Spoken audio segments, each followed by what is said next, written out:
Naku po, itong si ex-Senator Trillanes, mayroon siyang masamang pangitain, masamang prediction sa PBBM administration. Pwede daw na hindi niya matapos ang kanyang termino hanggang 2020. Yan ang very almost certain prediction ni ex-Senator Trillanes. Kung, sabi niya, may condition siya. Kung ganitong mangyari, I'm almost certain. Okay, so yan ang pag-usapan natin. Okay, ito, may interview si Christian Isguera kay Senator Trillanes. Diretsa ang tanong, kung masurvive ni VP Sara ang impeachment complaint, malampasan niya, hindi siya ma-impeach, anong mangyayari sa PBBM admin? Okay, grabe ang sagot ni ex-Senator Trillanes. Pakinggan natin ang interview. Sa prangkang usapan, Senator, no? Yeah. Ano pwedeng mangyari kay BBM kung hindi ma-impeach at patanggal sa pwesto itong si Sara Duterte at ma-survive niya itong political turmoil na ito? What could happen to BBM? Ako, I'm almost certain that hindi niya matatapos yung kanyang termino. Yun. Hindi niya matatapos. Kung hindi si Sara. Kung hindi makukonvict, kung hindi ma-remove by impeachment. Bakit? Kasi nakita mo, nagiging siya bolder and bolder, nagiging brazen sa kanyang mga pagkilos. Lalo na pagka na-survive niya ito. Kasi kung wala kang gagawin, the same. Hindi naman yan sila mag-tone down ng kanilang efforts to oust President Marcos.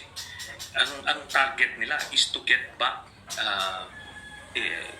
to power. Pagka Grabe ha? Yan na. So whether attempt mag-impeach si President Marcos o hindi, it will intensify and intensify. So pagka hindi niya to natuluyan, ang nanganganib na ngayon is si President Marcos because again, historically, the political winds change and it would shift doon sa mga front-runners for the 2028 elections.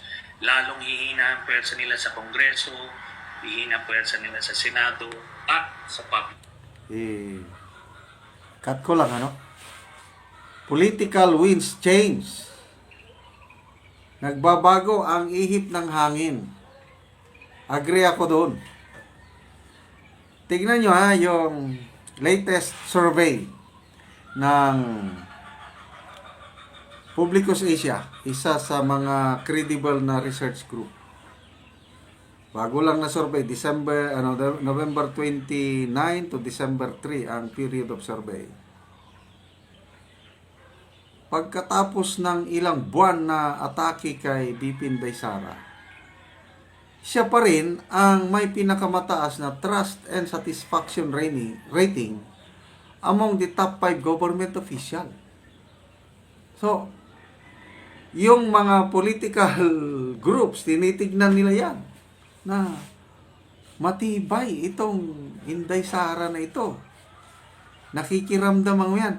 Yung biglang pakikialam ng Iglesia ni Cristo na mag-rally in support ko sa pronouncement ng presidente na ayaw niya ng impeachment. But, ang dami nang nakakahalata na talaga ang purpose ng Iglesia is to show their support to VP Inday Sara.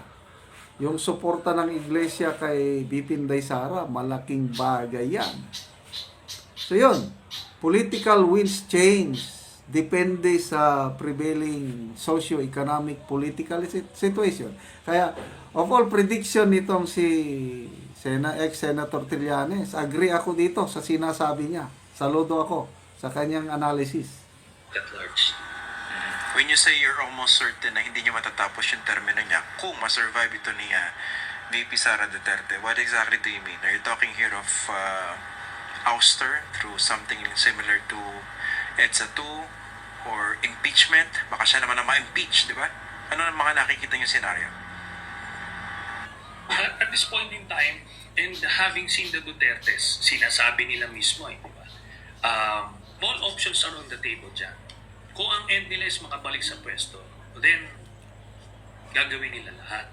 Ngayon, if you're talking about impeachment, imagine from now until 2028, do you think wala ng political and economic crisis na kakaharapin ng Marcos administration? For sure meron yan. Pagka nagkaroon lang ng isang socio-economic or political crisis, itong pwersa nila Duterte, having survived the impeachment, assuming, ano sila? They would just be waiting in the wings to take over when they need to. Yun. And ito, no? Yung chatter sa PA. So, yun ang kondisyon.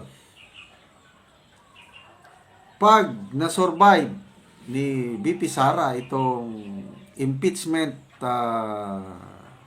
trial niya o impeachment move against sa kanya, delikado ang PBBM admin. Okay.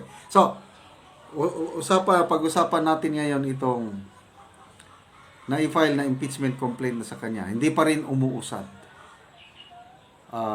Ngayon, ito nang last day of session ng mga kongresista.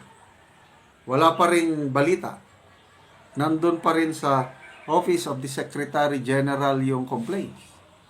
Ibig sabihin, wala na. Before this Christmas, wala na yan.